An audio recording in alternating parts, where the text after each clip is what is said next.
Hi, I am Joan Lok. Welcome to the Joan Lok Art online workshop.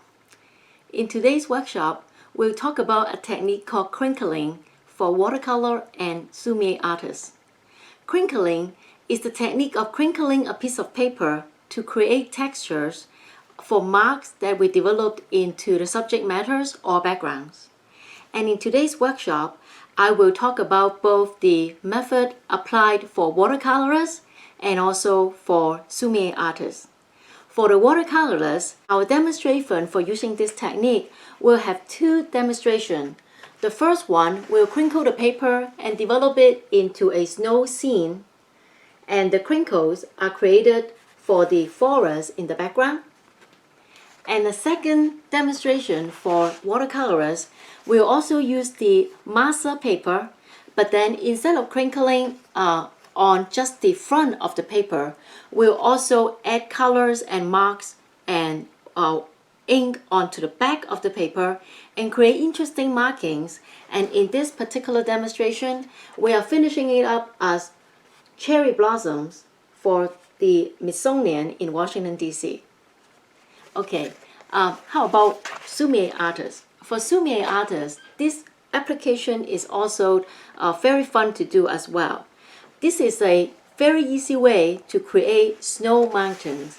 And in our demonstration, we will not use the masa, but use the regular rice paper used by Sumi-e artists, and we'll crinkle and create mountains, snow scenes. The mountain is created by the crinkling.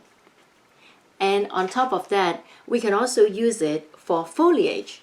And we can develop foliage into various autumn scene or forest or a bunch of vegetation in a garden or a park.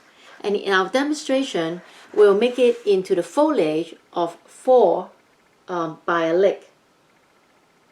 These are all created by the crinkling.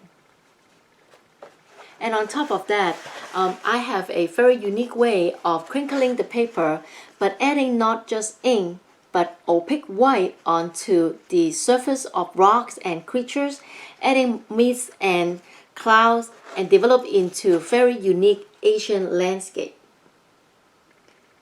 So we'll work on this together as well.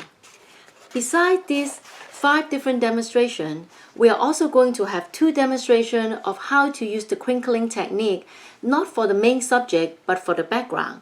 For watercolors, we will have a demonstration of enhancing a tiger painting by adding the crinkling to create different registration and markings to represent the jungle. And then last but not least, we'll have crinkling to add to a painting of kingfisher and lotus to add interesting background without distracting the main subject of the lotus and the kingfisher. So we have 7 demonstrations, all from start from finish. On top of that, we'll have bonus sessions on how to paste the rice paper onto a watercolor paper and finish it with backing to make sure that the surface is smooth. So 7 demonstration tips on mounting, all of them in one workshop. Let's get started.